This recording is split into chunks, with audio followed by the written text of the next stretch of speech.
Yo llego a la industria musical creyendo que esta industria musical tiene los sectores básicos de un sector productivo, pero cuando llego veo que empiezan a faltar cosas, ¿no? Entonces ahí empieza todo el bagaje que tenía detrás, ¿no? De normativas, jurisdicción, aplicación de metodologías empresariales, que me di cuenta que no las sabía, ¿no? Compaginaba los inviernos con distintos trabajos y estudiaba aquí en el CIP. Primero hice un curso superior de procesal laboral y luego hice el máster de prevención de riesgos laborales. Hablando de festivales, es inevitable tocar algo del Son do Camiño, ¿no? ¿Cómo surge ese festival que reúne a más de 40.000 personas cada día en Santiago? Es un trabajo que no tiene que ver con un festival al principio. Teníamos como 14 años de una estrategia para Galicia a través de algo no menor que es el Camino de Santiago. Creamos el Son do Camiño como ese gran evento que complementase todo lo demás. O sea, artistas que era difícil que viniesen a Galicia, un evento pensado para todo el mundo. Yo creo que si somos capaces de extraer mucho de lo que nos rodea, podemos trabajar en esa creatividad. La propia límite que nos ponemos en cuanto a este proyecto es de aquí, entonces seguro que mola más uno que viene de Nueva Zelanda, que seguramente tiene el mismo territorio que nosotros. Y no es una crítica, sino que hay un momento en que dices, el tiempo pone cada uno en su lugar, ¿no? Mucha gente que ahora añora el Vigo Transforma, si fuese apoyado como tenía que haberse apoyado, pues realmente Vigo tendría ese festival que no tiene. Es inevitable que para llegar a montar un Son do Camiño tienes que haber montado un festival en el 98, en el 99, en el 2000, en el 2001, pegártela, saber dónde te la pegas y luego un conocimiento también de lo que quieres hacer. Cuando contrata a un artista, explicar de dónde va, fundamental. Como el caso de Dani Martín pasó así. Este sitio, a esta hora, la puesta de sol, vas a ver a todas las caras y va a ser impresionante.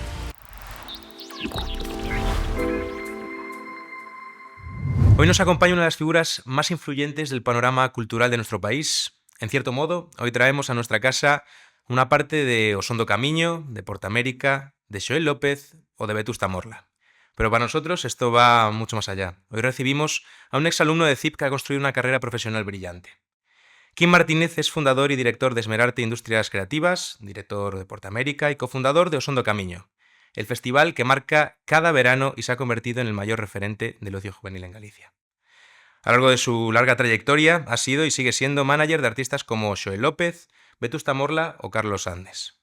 Fue fundador de la Federación de la Música de España, Es Música, que agrupa a más de 125.000 profesionales del sector y ha impulsado proyectos culturales tanto en España como en Iberoamérica.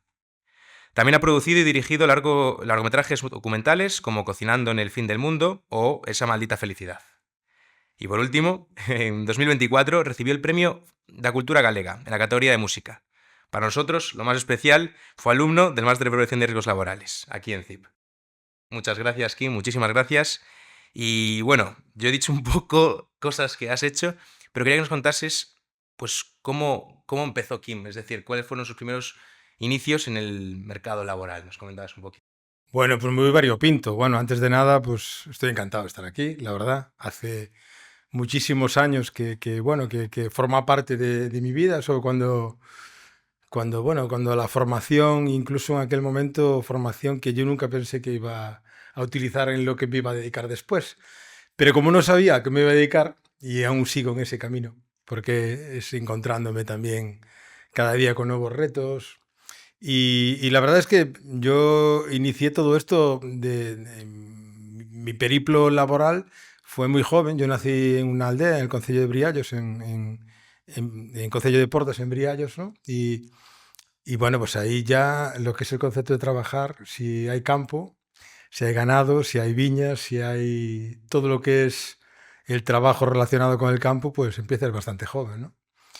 Y bueno, nada, pues lo típico, cuando era, pues eso, cuando tenía 15 trabajé de albañil, cuando tenía 16 de ayudante de cocina, con 17 pues camarero sirviendo mesas, y con 18 pues nada, empecé un día a trabajar de camarero en Sanxenxo, en un local que acaba de abrir en el año 90, Edra, y a la semana siguiente me nombraron encargado y estuve 6 veranos gestionando pues parte de la noche de Sanxenxo, mientras, bueno, compaginaba los inviernos con distintos trabajos y estudiaba aquí en el CIP. Y empecé a hacer aquel máster de... Bueno, primero hice un curso superior de procesal laboral y luego hice el máster. Por entonces acaba de salir la nueva ley de prevención de riesgos laborales. En el 95 salió aquella ley. Y en el 96 hice el máster Y bueno, pues a raíz de eso, bueno, pues rápidamente empecé a trabajar en el Servicio Galego de Colocación en Caldas, que era como la población que tenía así al lado. Y bueno, durante un tiempo ahí compaginaba pues tanto una labor que era como hobby de, bueno, pues ayudar a organizar algunos conciertos en un local que tenía. Escribía una página diaria en el Faro de Vigo, era el corresponsal del Faro de Vigo en la zona. Jugaba ya al fútbol, hacía, ¿Juegas al bueno, pues fútbol? sí, Ahí. bueno, sí, bueno, tenía el equipo del pueblo, el Celeni, sí, uno de los dos equipos. Y bueno, pues gestionaba empleo, ¿no? Me tocaba hacer la orientación laboral, daba clases en escuelas taller, de ahí alrededor, y a partir de ahí me especialicé mucho con todo el tema de seguridad y ergonomía en seguridad marítima de los barcos. Entonces me tocó, pues, desde Ribeira, pues toda la zona de Ogrove y, bueno, Cambados y todo por ahí, pues mi día empezaba como a las... Mi vida laboral empezaba como a las 8 menos cuarto de la mañana y tenía un despertador a las 12 de la noche que me recordaba todos los días que tenía que irme a dormir. Ahí arranqué con esa parte de mi vida. Claro, es que es una parte, pero que ahora poco tiene que ver con la actual, ¿no? ¿Dónde dirías que está ese punto de inflexión en el que dices, bueno, esto de formador está bien, pero hay otras inquietudes que me gustan más? Bueno, yo creo que tiene que ver un poco con ciertas inquietudes que he tenido siempre, ¿no? A mí lo que me pasó fue que de repente trabajaba en el Servicio Galego de Colocación y la formación era una parte, pero otra era gestión de empleo, gestión de las ofertas y las demandas en, bueno, en una población, en una comarca, donde por aquel entonces pues estaba en una situación de, bueno, envejecimiento poblacional y también como pocas ideas, ¿no? Que pudiesen ser tractoras y cambiasen un poco el devenir de las generaciones futuras, ¿no? Entonces, yo recuerdo que colaboré en un proyecto que empezó de aquella, que se llamaba Termayos, que era un proyecto europeo, que ponía en común los pueblos europeos que tenían agua termal. En Caldas de Reis hay agua termal. Y entonces yo me daba cuenta de que realmente el pueblo necesitaba un motor social, un motor de conocimiento para que el agua termal pasase de esos balnearios de toda la vida a generarse también una economía como mucho más actualizada, ¿no? Ahí se consiguió, bueno, pues financiación para un proyecto que era el Centro Termolúdico enfocado hacia la juventud. Yo todo eso se llamó SPA luego con el tiempo, pero de aquella se llamó así y bueno, pues en base a eso, pues decidimos los que teníamos local en la hostelería, decimos, joder, si hacemos un festival. Y esto, primero antes de hacer un festival en el 97, hicimos un concierto allí de Los Suaves, en el campo de fútbol, ahí aprendimos todo lo que no se debe hacer en un concierto. Vale. Tengo pues, la primera escuela. ¿Hay alguna anécdota de esa? Bueno, muchísimas. O sea, podría, ese es un monólogo, Eso ¿eh? es Ese es un aparte, ¿no? monólogo, es otro día. Y bueno, y ahí apareció en el 98 el primer Festival Cultura Quente, que lo que pasó fue que en los años siguientes, a medida que se iba conociendo el festival, que a medida que ibas saliendo de la provincia de Pontevedra y te ibas hacia Ourense, Madrid y tal, pues se conocía más el Cultura Quente que Caldas de Reis. Entonces, la idea de todo aquello era que, bueno, pues popularizar el pueblo a través del festival, cuando el centro termolúdico estuviese construido, hacer una jornada de puertas abiertas y llamar así la atención de los grandes grupos hoteleros, de generar alrededor de todo esto un sector servicios que el pueblo necesitaba y a mi entender aún sigue necesitando, ¿no? Entonces, bueno, pues era como un juego, si me permites, que era como intentar de alguna manera buscar empleo, buscar riqueza para la comarca, ¿no? ¿Qué pasa? Que cuando montas el festival, al final estás en contacto con muchos artistas. Yo también organizaba en un local que teníamos en Caldas, que era el Rañolas, muchos conciertos. Luego acabé teniendo una tienda de discos de esta la cadena Tipo en Pontevedra. Y poco a poco vas conociendo a los artistas, ¿no?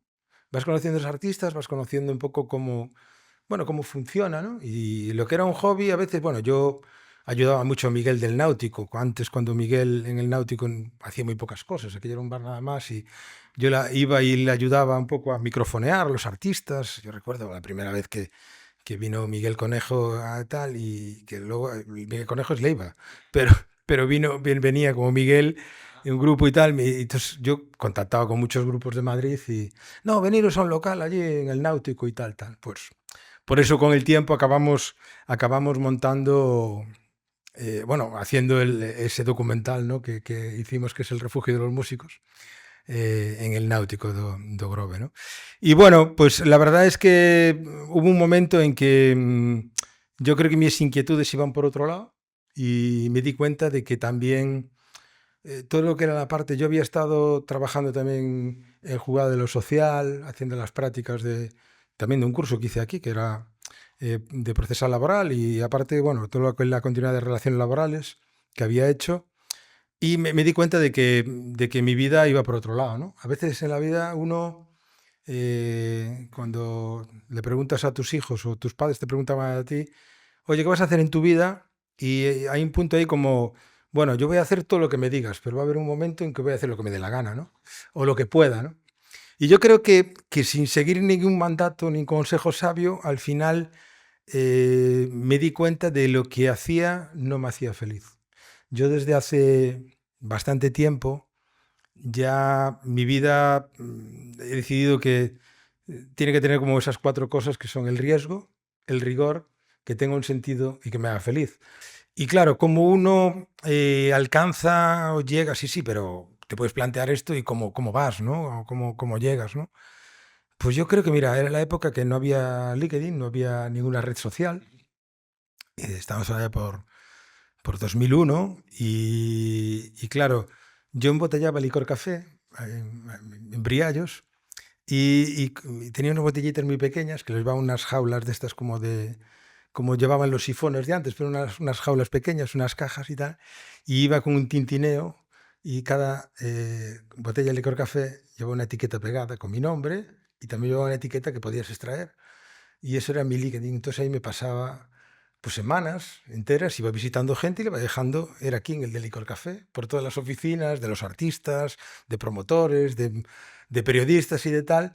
Y yo, que vivo en Pontevedra y sigo viviendo en Pontevedra y vivía en Pontevedra, pues era como me tiraba esas jornadas maratonianas intentando buscar, bueno, pues esos contactos, esas sinergias en un momento en que la industria musical pues realmente no tenía, bueno, no había, ¿no? O sea, digamos, ¿en aquel momento distribuías licor, café o algún tipo de alcohol? ¿O era simplemente tu carta de para que... Carta de presentación, sí, sí. Vale, vale, vale.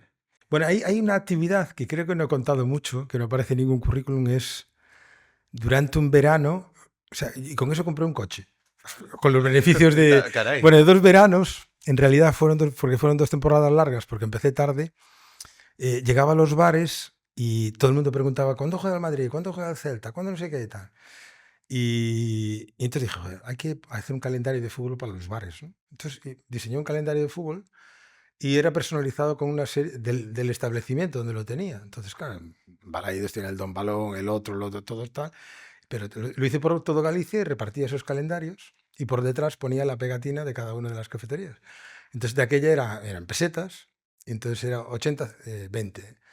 Entonces, íbamos repartiendo unas botes de colacao y la gente iba comprando esos calendarios. Entonces me iban pidiendo.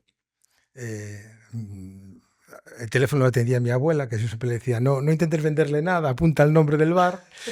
Mi pobre abuela, que ya, bueno, era muy mayor por entonces, y bueno, pues creé una red ahí como de comercio que yo le recuerdo muchas veces diciendo, bueno, pues esto era una especie de Amazon de aquella muy rudimentario, porque lo que hacíamos era tener una red de distribución que había gente que tenía calendarios, simplemente tenía que imprimir las pegatinas en todas las provincias y las repartía en los bares y yo funcionaba así, ¿no? Y lo que pasó fue que yo llego a la industria musical creyendo que esta industria musical tiene los sectores básicos de un sector productivo. Es decir, que digo, hombre, yo no controlaba, pero cuando llego veo que empiezan a faltar cosas, ¿no? Empiezan a faltar cosas que por el tipo de actividad que hacemos, por la tipología de actividad, pues realmente son muy necesarias, ¿no? Entonces ahí empieza pues todo el bagaje que tenía detrás, ¿no? Desde que tú vienes de normativas, vienes de jurisdicción, vienes de aplicación de metodologías empresariales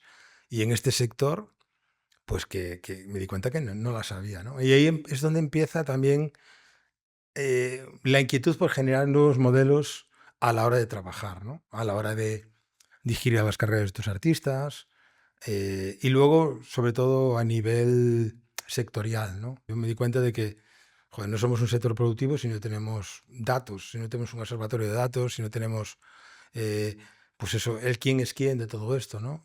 O, o cuestiones tan fundamentales como la formación, ¿no? Estamos en un centro de formación y mucho de lo nuestro no está en formación pública y reglada, está en especializaciones diferentes y yo creo que ya toca, ¿no? De crear pues todo lo que son estos itinerarios formativos que ayuden a todo el mundo, ¿no?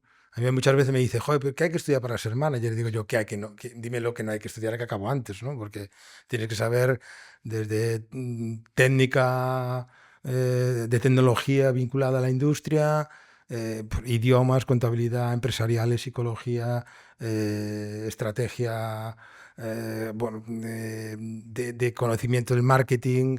Bueno, pues dime lo que no y acabamos antes. Yo creo que en esta introducción has tocado todos los palos que quería tocar, así que si te parece voy a ir profundizando en algunos que me parece muy interesante el planteamiento que has plasmado ya desde el principio, con el primer festival que realizaste en el 98, que es darte un poco cuenta del papel que juega el ocio en una ciudad para, bueno, una ciudad, un pueblo, una metrópolis, para que gane relevancia, ¿no?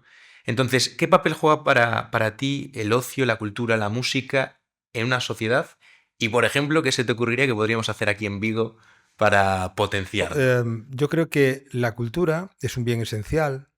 La cultura, no hay que ir muy lejos en el tiempo para ver que durante la pandemia, si no hubiésemos tenido una película, una serie, un libro, un disco, ¿qué sería de nosotros encerrados en nuestras casas? O sea, de alguna manera nos ha salvado. O sea, no nos importa que la cultura nos invada, ¿no? ¿Por qué? Porque así como las civilizaciones no se entienden en casi nada, en la cultura a ti te hace más rico que un grupo, un artista de fuera, o que un libro, o que una película te empape, ¿no? Te hace mejor, ¿no? Entonces, yo creo que la cultura con el deporte, incluso el turismo, son las disciplinas amables, ¿no? De todo esto y que realmente forman parte de lo que necesitamos. Y más ahora mismo, porque estamos viendo como las nuevas generaciones han sufrido pues una crisis económica en torno al 2010, post-crisis, pandemia, post-pandemia, devaluación de la moneda, inflación, problemas de vivienda, problemas de tal. Y dice, pues imagínate si la cultura ahora mismo no adquiere realmente un valor esencial, ¿no? Para de alguna manera abstraernos y que nos invada algo en clave positiva, ¿no?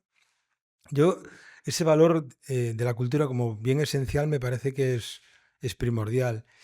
Y bueno, respecto a Vigo, nosotros iniciamos una aventura ya por el 2010, que duró 2 años, pero que fue maravillosa, que se llamaba aquello de Vigo Transforma. Vigo Transforma fue un festival que realmente era un festival transformador de una ciudad que se ha ido construyendo alrededor de un núcleo, pero que lo que entendíamos era que podíamos, a través de la cultura, de las distintas disciplinas artísticas, y abriendo mucho todo ese campo y siendo como muy agresivos en el sentido, no anárquicos, sino agresivos en el sentido del atrevimiento de la cultura de que nos fuese invadiendo, ¿no? Así había conciertos en el puerto, pero luego hubo desfiles de moda, hubo exposiciones pictóricas tanto en la calle como en los museos. Hubo mucha intervención urbanística a través de mappings, a través bueno, pues teníamos robots por toda la calle Príncipe que estaban ahí como interactuando con la gente. Bueno, fue como un concepto transformador, aperturista, que yo creo que continuaba con ese punto rojo que ha sido siempre Vigo, ¿no? Respecto a la cultura, respecto a la modernidad, respecto a la transformación. Yo creo que si somos capaces de extraer mucho de lo que nos rodea, podemos trabajar en esa creatividad. Lo que pasa, que muchas veces lo que veo es que mm, la propia límite que nos ponemos en cuanto este proyecto es de aquí, entonces seguro que mola más uno que viene desde no sé dónde, de Nueva Zelanda, que seguramente tienen el mismo territorio que nosotros y las mismas cosas. Y no es una crítica, sino que hay un momento en que dices, bueno, el tiempo pone cada uno en su lugar, ¿no? Y mucha gente que ahora añora el Vigo Transforma, ¿sabes? Si fuese apoyado como tenía que haber sido apoyado, pues realmente Vigo tendría ese festival que no tiene. Pues ahí seguirá. Y tocando, bueno, hablando de festivales, es inevitable tocar algo del Sondo Camiño, ¿no? ¿Cómo surge ese festival que reúne a más de 40.000 personas cada día en Santiago? Bueno, pues mira, es un trabajo que no tiene que ver con un festival al principio. A ver, los años xacobeos, por un... Bueno, existe una institución, bueno, un órgano, un organismo que es el Consejo Jacobeo, que engloba todas las comunidades autónomas por donde pasa el Camino de Santiago, ¿no? Y bueno, pues a raíz un poco de lo que fue la eclosión, la creación del Xacobeo en el año 93, bueno, pues han ido apareciendo estas excepciones fiscales para las empresas, apoyando proyectos de especial interés social, económico, socioeconómico, turístico, etcétera, etcétera, ¿no? Y uno de ellos es el Xacobeo. Entonces, en el último Xacobeo, bueno, en el 2010, fue un Xacobeo de que se benefició de esas deducciones fiscales, pero no totalmente. Nosotros empezamos a trabajar desde Esmerarte en un proyecto que creíamos de que se podía mejorar ese 60% durante el año Xacobeo y con ese año de crédito fiscal para las empresas, y trabajamos en demostrar de alguna manera que en vez de un 60 podía ser un 90, en vez de ser en el año Xacobeo podían ser 3, y que el crédito fiscal para las empresas pudiese aplicarse no solo en un año, sino en 10, ¿no? Y ahí, claro, como el periodo entre el 2010 y 2021, al final son 11 años por estos, pues estos caprichos del calendario de los años Sí, sí, sí. bisiestos, ¿no? Que tiene que ser Xacobeo cuando coincide Santiago, el día de Santiago, el 25 de julio, en domingo. Y entonces empezamos a trabajar en cómo tener la mayor deducción fiscal para que hubiese mayor apoyo de las empresas de todos los sectores a ese Xacobeo de 2021, ¿no? Y casualmente, pues esto se aprobó en febrero de 2018 y pensamos que la mejor manera de llamar la atención de todas las empresas para que apoyaran ese Xacobeo y de alguna manera cambiar un poco el devenir hasta el año 2032, porque hay Xacobeo en el 2000, hubo Xacobeo en el 2021, hay Xacobeo en el 2027, hay Xacobeo en el 2020, 2032. De tal manera de que, siguiendo esta regla, la deducción fiscal era 21, 20, 19, 27, 26, 25 y 32, 31, 30. Entonces, manteniendo los años puente, nosotros creíamos una estrategia de que, fijaros que con una inversión de 1 millón de euros, la empresa podía deducir 900.000. Entonces pensábamos, y tenía un crédito fiscal de 10 años, y eso durante 3 años, al final teníamos como 14 años de una estrategia para Galicia muy importante a través de algo no menor que es el Camino de Santiago. El Camino de Santiago que además tiene un valor esencial en el sentido de que es un lugar de pensamiento. El camino es un lugar de búsqueda, de encontrarte contigo mismo, encontrar a los demás, de convivencia y todo lo demás. Y siempre pensamos en ese concepto y en estrategia en un mundo mejor. Y creamos el Sondo Camiño como ese gran evento. Creímos en un principio, desde un principio, en que había que hacer un festival que complementase todo lo demás. O sea, artistas, bueno, que era difícil que viniesen a Galicia, un evento pensado para todo el mundo, un evento que evidentemente ya cuando lo pensamos creímos que podía ir a las críticas de todo el mundo porque no va a contentar a todo el mundo, pero sin embargo contenta a mucha gente un poquito, porque es así. Una pregunta entonces.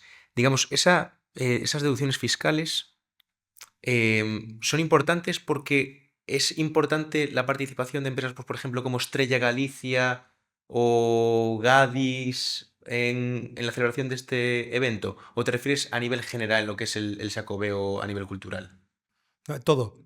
No, esto, las excepciones son para todo lo que son los proyectos hay de Xacobeo, pero hay Vale, el año jubilar de Cantabria, hay entendido, otros muchos entendido, eventos y tal, y entonces, entendido. bueno, pues hay gente, ahí hay empresas y hay participación, incluso hay participación ciudadana, que, bueno, pues a través de donaciones, pues tienen unas donaciones, tienen unos créditos fiscales que ayudan precisamente a que los eventos se puedan fortalecer, vamos. Y una pregunta, porque a nivel logístico, digamos que el mundo de la industria, que os aleja a lo que estamos acostumbrados a ver, es diferente por la estacionalidad que tiene, la complejidad de perfiles técnicos. Eh, Cuando se plantea un festival, como el Sondo Camiño o Portamérica, imagino que de primeras a ti te saldrá ya tener un organigrama, ¿no? Decir, necesito esta gente de producción, esta gente que se dedique al tema de patrocinios, esta gente de seguridad, esta gente. Claro, ¿en qué área se divide un festival a nivel organizativo? Bueno, lo primero, mira, fijaros, estoy ahora, la semana que viene me voy a Medellín porque me han pedido que organice el Portamérica en Medellín, ¿no? Entonces es una petición histórica ya. Al principio de Portamérica, pues ya conocían el festival y les parecía muy bien, y ahora últimamente han venido desde Confama, en este caso es una fundación del Estado de Antioquia allí, y nos decían, ¿por dónde empezamos? Y lo primero es localización, es decir, ¿dónde vamos a poder hacerlo? ¿Qué espacios tenemos? Concepto y estrategia, es decir, ¿para qué hacemos esto? Volvemos a riesgo, rigor, sentido y que nos sintamos felices al lado de todo esto, ¿no? Localización, concepto y estrategia, líneas de programación. Es decir, qué vamos a programar y a quién nos dirigimos, ¿no? Y a partir de ahí es donde empezamos con todo el tema de financiación y necesidades de oficina técnica, incluyendo lo que es oficina técnica, toda la parte que tiene que ver con el booking, la contratación de los artistas, que van adecuados a la localización, que van adecuados al concepto y a la estrategia, que van adecuados a la línea de programación que hemos planteado antes. Entonces, todo eso, como la literatura previa es fundamental a la hora de saber a qué público te diriges, los estudios de mercado, etcétera, etcétera, ¿no? Y a partir de ahí es cuando, bueno, pues con todas esas necesidades, pues complementa lo que es la parte de financiación, y luego entras en una fase que es diseño, preproducción. O sea, un festival funciona si está bien preproducido, en el sentido de que la preproducción es hacer que todo lo que vaya a pasar, ¿sabes? Son como las vueltas de clasificación, ¿no? Antes de entrar en la clasificación, los libres, ¿no? De Fórmula 1. Pues exactamente eso, tienes que tener absolutamente planificados todos los reglajes de lo que va a ocurrir, dejando la parte de improvisación en preproducción. Tiene que ser un porcentaje mínimo, porque tienes que tener todo muy controlado en un festival de este tipo. Y sobre todo lo que tienes es que saber muy bien todas las necesidades que tienes en cada área, ¿no? Y tener muy organizadas de tal manera de que cada área tiene que encargarse tiene que tener muy claro las direcciones y, o sea, la particular y en conjunto. ¿Y cuántas personas pueden participar en? En Sondo Camiño directamente pasamos de 900, en Portamérica estamos llegando a las 500 directamente. O sea, contratación, sí, Directamente? sí. Caray. Y luego 3 días, indirectas, sí, digamos, para tres indirectas días de. muchísimas, claro. Pues nada, aprovechando, siendo con el son, un tema que a todo el mundo le causa intriga es cómo son esos procesos de contratación de los artistas. ¿Con quién se habla? Ya hay una lista, unas páginas amarillas a las que tú digas, vale, Aitana trabaja con fulanito, Leiva trabaja con fulanito y los contrato. ¿Cómo es ese proceso? ¿Hay negociación? Es decir, ¿el precio es el que es y no es negociable? ¿O sí hay negociación? Pues por ejemplo, Dani Martín, te voy a meter a las 9 de la noche que vas a ver la puesta de sol, vas a ver todo el público ahí espectacular. ¿Hay alguna forma de motivar al cantante a que venga? Que todo eso. Joder, pues acabas de dar nombres y cosas que han pasado tal cual, ¿no? Es decir, que porque toco tan temprano, porque si yo, o sea, mi modo, o sea, mi forma bueno, mi horario siempre ha sido otro y tal, y cómo se negocia. Yo creo que al final es inevitable que para llegar a montar un Sondo Camiño tienes que haber montado un festival en el 98 y equivocarte. Y en el 99, en el 2000, en el 2001, pegártela, saber dónde te la pegas, pues eso. Es como, no digo que la prueba de error sea el aprendizaje, pero desde luego tiene todo un bagaje. Y luego un conocimiento también de lo que quieres hacer. Para mí es muy importante cuando contrato a un artista explicar de dónde va. Es fundamental. Por ejemplo, el caso de Dani Martín pasó así. O sea, fue como, este sitio, a esta hora, la puesta de sol, vas a ver a todas las caras y va a ser impresionante.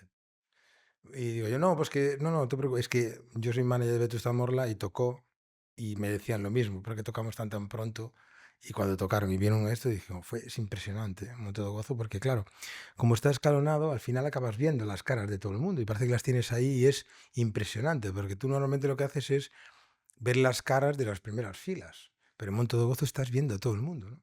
Entonces, claro, como de repente es que impresiona mucho y bueno, pues si además tienes una respuesta como ha tenido Dani o Vetusta o La Oreja o Lenny Kravitz o The Killers, que han sido como conciertos que la gente se quedó como diciendo, ostras, los artistas se quedaron como, guau, o sea, ¿dónde estoy? Y claro, si es ahí en la puesta de sol donde ver las caras de todo el mundo es impresionante.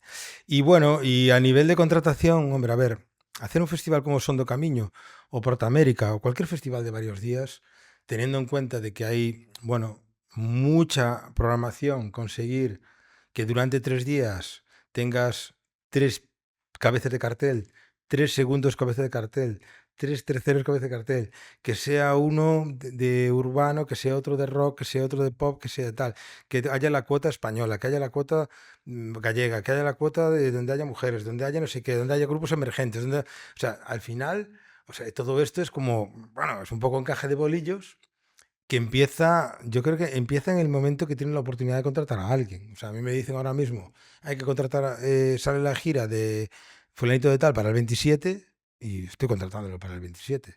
De hecho, me pasa. O sea, es decir que, ¿cuándo salís de gira en el 27? Guárdame la fecha. ¿Pero qué fecha es? Más o menos mitad de junio. Y, pero te queda ahí marcada, y que no sé qué, qué tal, que ten en cuenta todo esto y tal. Porque dices tú, bueno, pues el alivio que es ya tengo un cabeza de cartel. ¿Sabes? Claro, Y porque hay empiezas, gente claro, que no está en gira, que no claro. está en gira. Y hay cosas que nos han costado mucho, ¿no? Es decir, había artistas que realmente pues no querían hacer festivales, ¿no? Y de repente le dices, oye, pero mira, si va a ser una experiencia increíble y tal, no, no, pues yo no hago festivales. Pero mira qué tal, no, no, no, es que el artista no quiere hacer festivales y tal. Y al final, pues se viene por primera vez a hacer un festival y ahora no hace otra cosa. ¿Sabes? Que eso también es una parte como también de ese, bueno, que a veces tienes que fabricar a los cabezas de cartel y ¿por qué? Porque no los hay. Que a veces como promotor estemos en este dilema, ¿no? Permanente de si pones los artistas que sabes que venden tickets, pero claro, se repiten porque como son los que son, alguien te puede decir, bueno, a ver, improvisar un poco, joder, siempre vienen los mismos, ¿no? Duki, ¿no? Ahí está, que Entonces, viene. entonces dices, no, siempre vienen los mismos y tal. Pero si dices tú, bueno, tienes razón. El año que viene voy a experimentar más, vamos a hacer, realmente, vamos a poner artistas, ahí arriesgando más y tal. Y la respuesta es, joder, tío, no viene nadie conocido. ¿Sabes? Entonces, ¿Hay alguna anécdota de algo que dijes, ostras, alguna circunstancia que hubo que superar, que dices, esto va a salir mal, va a salir mal, va a salir mal, y al final salió bien, o algo así? hombre, en Sondo Camino hay una muy gorda que tiene que ver, bueno, pues con una situación, se dice que, bueno, que al final fue el viento y esto es una, pues colapsó el escenario principal 8 días antes del festival, ¿no? Y por suerte no hubo que, bueno, hubo heridos, pero no hubo que lamentar víctimas. eh, pero lo primero fue un trabajo de preocupación por los heridos, por las familias. Fueron momentos muy duros. Eh, bueno, el accidente fue calificado sin negligencia, pero podéis imaginar, entre amasijo de hierros había que desmontar todo eso y volver a construir un festival que normalmente tardas como un mes y medio. Y teníamos 7 días, ¿no? La doble atención sobre todo a los heridos, al cariño, yo creo que eso se pudo hacer porque durante muchos años nosotros nos hemos portado muy bien con mucha gente. Y lo que recibimos ahí fue el cariño de mucha gente y la ayuda. en que todos éramos uno y que había que sacar eso adelante, ¿no? Yo recuerdo que trabajamos muchísimas horas todos y abrimos con un retraso de media hora el festival, ¿no? Y yo cuando recuerdo que iba con una brida colocando la última lona, o sea, yo como todos, todos los que estábamos trabajando ahí sin parar, y cuando empezó a sonar el primer artista, realmente yo tuve que dar un paseíto y descargar toda aquella presión que llevaba todos esos días abrazando a muchísima gente, y yo notaba que cada vez que abrazaba a alguien perdía una parte de mí, ¿no? Pero sabía que tenía que estar abrazando a mucha gente que necesitaba en aquellos momentos, pues, pues sobreponerse de un gran susto, de una gran situación, de que hasta que lo vives no lo experimentas. Yo ha sido como, fíjate que es una historia triste, ¿no? De que haya ocurrido, pero ha sido de las cosas como de superación, porque luego he vivido en aquel Portamérica en Nigrán en el 2015 que diluvió, o sea, fue como de repente se abrió el cielo y me puse la mano de capataz a las 6 de la mañana y al día siguiente abrimos a la misma hora y habíamos cambiado pues todo el suelo del festival, pusimos paja, pusimos tal, y recuerdo que esa noche volvió a llover, pero gracias a todo el trabajo que hicimos, con la paja, con tal, el festival pudo continuar y se acabó, ¿no? Entonces, son de estas cosas que, ¿cuántas veces, no? Hay un disco de Vetusta Morla, que es el concierto del Wanda Metropolitano, que yo recuerdo que, bueno, se llama Bailando hasta el apagón. Y se llama Bailando hasta el apagón porque hubo un apagón. O sea, estaba el concierto en marcha y saltaron los plomos. Entonces todo el mundo se puso, o sea, saltaron los plomos el magneto térmico, vamos, pero, y se puso todo el mundo, ¡ah! Y digo yo, es que no pasó nada. Se le da machete para arriba y seguimos. O sea, seguimos bailando, ¿no? O sea, no pasa nada.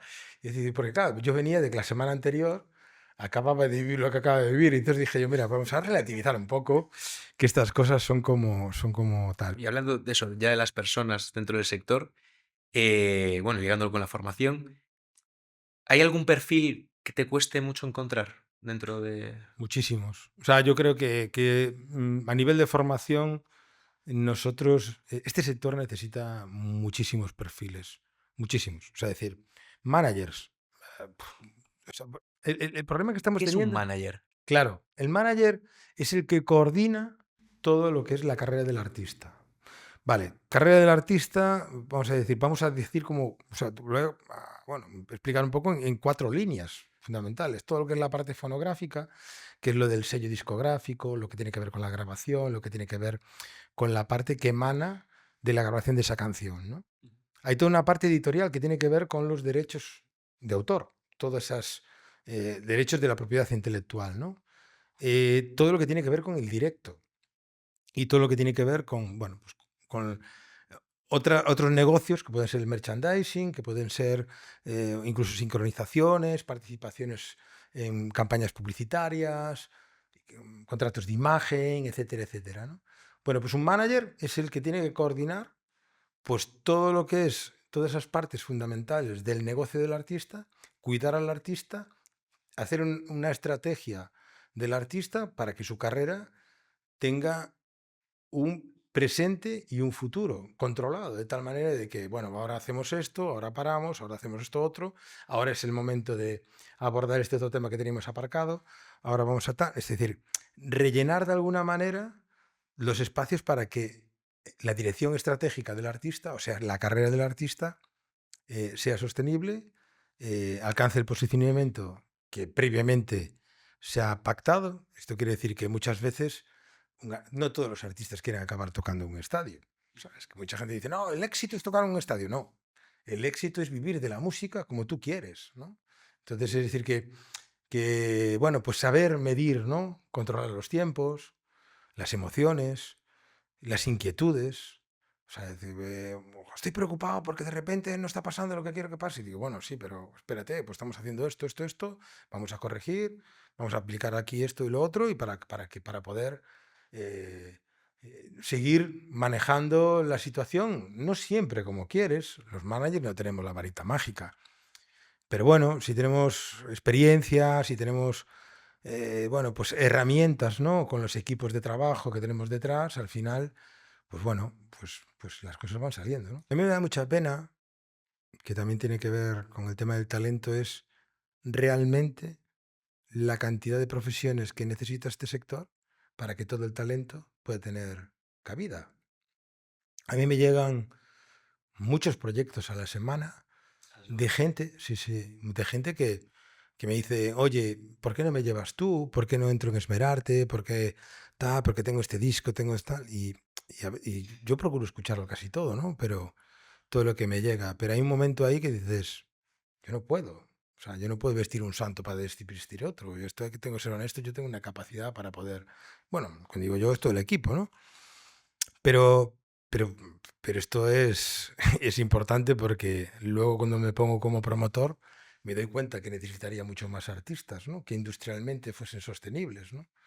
Lo que ocurre muchas veces es que tratamos a artistas que son nobles emergentes y que de repente tienen cierto éxito y ya los tratamos como vacas sagradas, ¿sabes? Que los queremos convertir ya en el headliner, ya en el cabeza de cartel de todo esto.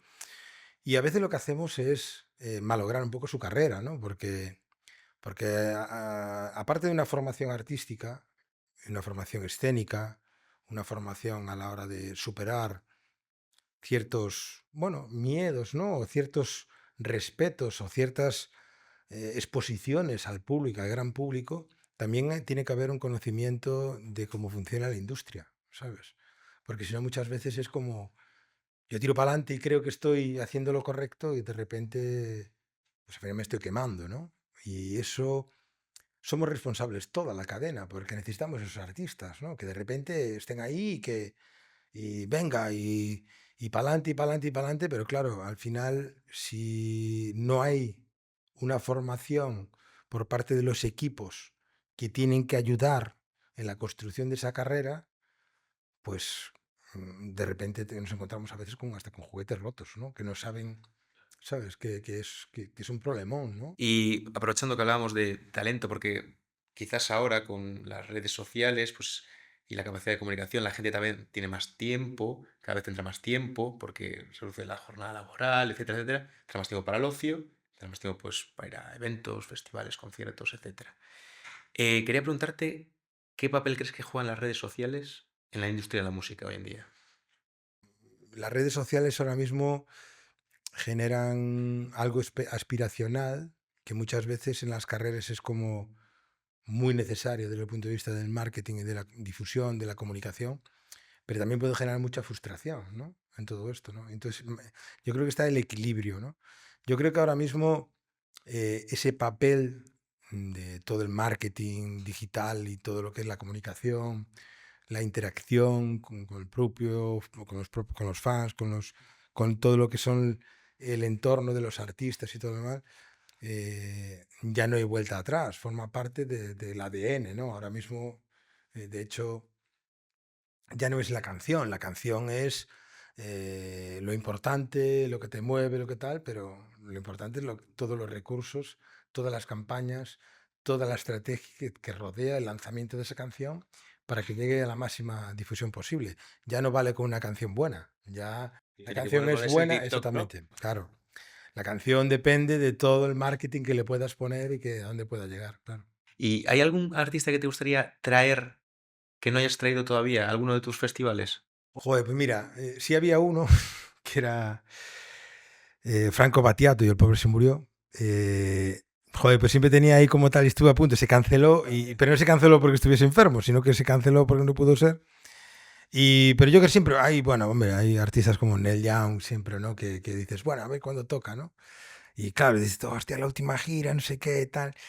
Bueno, uno siempre aspira, bueno, a esas cosas que te han marcado, ¿no? Y luego hay historias maravillosas detrás, ¿no? Hay cosas como, yo recuerdo una anécdota o sea, estaba en Medellín en una feria, en el Circular, y se me acercó una chiquita después de un speed meeting de estos que hacemos, de reuniones rápidas ahí de 10 minutos, y me da un pendrive. Me dice, no, es que no me dio tiempo a pillar agenda contigo, pero si escuchases esto y tal. Y yo llegué al hotel, lo puse y escuché una canción y dije, joder, pues me gustó, ¿no? Entonces al día siguiente me encontré con la chiquiña esta y le dije, oye, escuché tu canción ayer y tal. Me dice, ¿tienes un disco y tal? No, es una maqueta y tal que estamos haciendo y tal. ¿Por qué no te vienes a tocar a Puerto América? Y esto es 2015. Y me dice, ¿pero cómo? Sí, sí, te vienes al Festival de España y tal, ¿qué hacemos y tal? Fliparía. Claro, flipó. Entonces se viene al festival, la Es de pobre súper película eso, ¿eh? nerviosa y tal. Y tocó en julio y en octubre estaba en Bogotá, en otro mercado, en Bonn. Y entonces, claro, me vienen todos diciendo, joder, King, hay un disco que va a salir ahora de Sony, tienes que pillarlo a esta chica para ir a Puerto América, no sé qué, no sé cuánto y tal. Y digo, ¿pero quién es? Y dice, Pedrina y Río. Digo, pues si tocaron este verano ya. Y me decía, pero si no tenía el disco, digo yo, a veces no hay que tener el disco. Sí. A veces hay que estar en el sitio que hay que estar. Y bueno, simplemente ya para tocar el último tema que es de quería enfocar un poco la internacionalización, porque ahora que estamos eso, las redes sociales nos permiten llegar a más gente de cualquier lugar y la globalización que tenemos de todos los servicios y demás. Y bueno, que tenemos aquí el ejemplo de que, pues bueno, Esmerarte se ha internacionalizado, ha llegado a Sudamérica principalmente.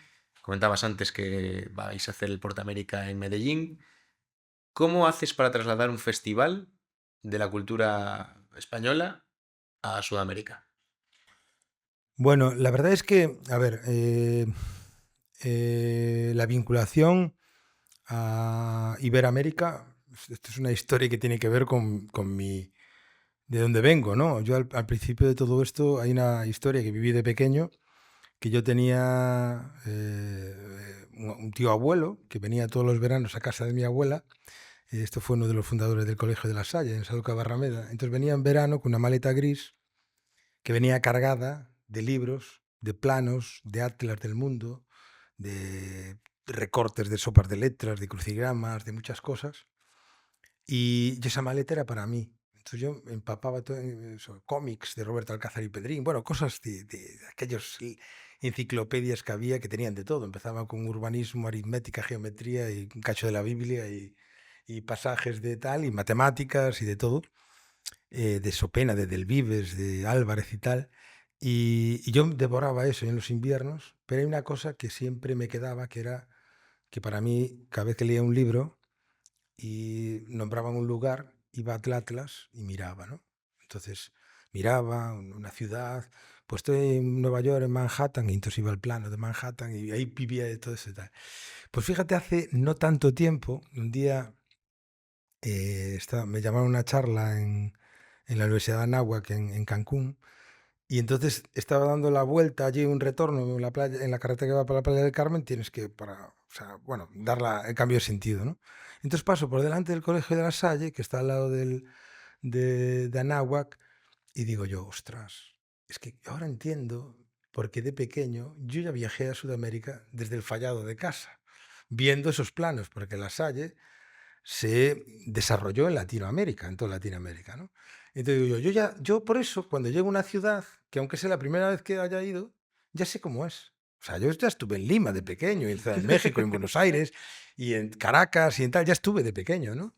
Entonces, yo creo que de pequeño me ha quedado ese punto ahí de vinculación a ese territorio. Luego, por el 2008, yo tenía una idea y presenté un proyecto que se llamaba Conecta, que no era otra cosa que crear una plataforma de conocimiento de las músicas iberoamericanas.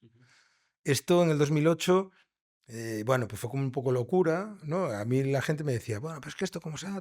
Y yo, bueno, pues lo que tenemos que extraer es las músicas temporalmente, por periodo de tiempo, pues, trimestralmente, cuatrimestralmente, y lo que hacemos es lo local, pasarlo a un conocimiento global, jerarquizarlo, estilizarlo, prescribirlo y mostrarlo a todo el mundo. Esto luego lo hizo Spotify, ¿eh? O sea, quiero decirte que tampoco estoy hablando de que algo que no tal. Es eso que en el 2008, me acuerdo que en Panamá, y ahí había una gente de la Universidad de Guadalajara que se quedaron un poco pillados con el tema, y yo les compartí el proyecto y empezamos a trabajar conjuntamente y tal, y a partir de ahí ellos siguieron desarrollando el proyecto. O sea, me dijeron, bueno, vamos a tirar por ahí y tal. Entonces hicieron una plataforma para la universidad. Date cuenta, la Universidad de Guadalajara son 340.000 estudiantes y trabajan 38.000 personas en la universidad, para que nos demos cuenta de la envergadura de esta institución. Sí, sí, sí. Entonces, bueno, pues con ese músculo, al final yo colaboré con ellos en la parte de la Feria del Libro, y desde hace ya 3 años nos pidieron que coorganizáramos con ellos lo que es la Feria Internacional de la Música. Claro, viniendo desde 2008, trabajando las giras de nuestros artistas, los planes de comunicación, utilizando ese uso horario, al final establecimos en Ciudad de México la oficina, desde donde trabajamos todo esto, tanto desde Estados Unidos hasta Argentina, Chile, y lo que hemos hecho también es crear como una serie de marcas vinculadas a nosotros y una metodología de trabajo. Entonces, por ejemplo, desde la feria de Guadalajara, que hacemos 3 días de feria, de charlas, bueno, el año pasado la abrimos con Patti Smith, una exposición también de Patti, este año con un homenaje a Violeta Parra con también Mon Laferte. Bueno, hemos hecho muchas cosas vinculadas a la cultura iberoamericana, haciendo esos guiños a todo el mundo, pero y son 3 días y acaba con una versión del Festival Portamérica que hacemos aquí, con música iberoamericana y gastronomía, bueno, donde la gente, bueno, pues como el fin de fiesta y tal, y es como tal. Pero fíjate que ya llevando este tiempo, la gente se lo nota como algo como suyo, en plan de decir, bueno, es que esto ya es así, ¿no? Y yo decía, joder, pues esto ha habido que parirlo, ¿no? Y pensarlo y todo lo demás, ¿no? Ya veo que tienes un montón de ideas, bueno, proyectos realizados e ideas Sí, por sí, venir. sí, la verdad es que, a ver, pero siempre con un concepto iberoamericano y siempre con un trasfondo que tiene que ver con lo que es la creación de comunidad. Yo creo que la cultura, en general, tiene ese aspecto social, pero también ese punto de generar la comunidad entre los públicos, entre los propios artistas y en el caso, por ejemplo, de Portamérica, también los propios cocineros, ¿no? Y para nosotros es fundamental la línea social, la línea medioambiental. Es decir, nosotros tenemos que concienciar también, porque tenemos un gran valor de comunicación. La música está en todo, ¿no? Y entonces esa parte de visibilización, de comunicación, tenemos que utilizarla a favor de crear líneas de desarrollo que respeten los valores de las personas, que respeten el medio ambiente. O sea, yo creo que ahí también está un reto también de nuestra parte. Muy bien, Kim. Pues a mí me gusta terminar con una pregunta que es, ¿qué le recomendarías a una persona, pues en este caso, que quiera ser manager en el futuro? Primeros pasos, ¿qué hacer? Bueno, yo creo que una persona que se quiera dedicar a la industria musical, mm, yo creo que la formación es fundamental, ¿no? Es la formación previa de intentar saber a lo que te vas a dedicar, ¿no? Yo creo que hay una parte de improvisación que en este sector con una formación adecuada es muy importante y hay muchísima gente muy interesante a la que escuchar, ¿sabes? Para que de alguna manera también te formes tu propio mundo alrededor de todo esto. Es un mundo muy creativo. Es cierto que dentro de esta industria, por ejemplo, un manager también, o sea, requiere muchísima responsabilidad en el sentido de que al final tus decisiones son muy importantes y vinculan a mucha gente, ¿no? Para bien y para mal. Pero yo creo que la formación, la escucha y escuchar, o sea, bueno, y atender y leer sobre muchas de las cosas que han ido pasando, ¿no? Y las estrategias que han pasado y todo lo demás. Y por último, una cualidad que requieres a cualquier persona que esté en tu equipo. O sea, ¿cuál es la cualidad más importante en un compañero de estas aventuras? La actitud, sí. Claro, es que sin actitud en este sector no vas a ningún lado. Es una cosa como... Es decir, con actitud adquieres conocimientos, con actitud te amoldas, con actitud, bueno, llegas a cualquier lado. Muy bien, muy bien. Pues nada, yo hasta aquí simplemente darte las gracias, Kim. Muchas gracias.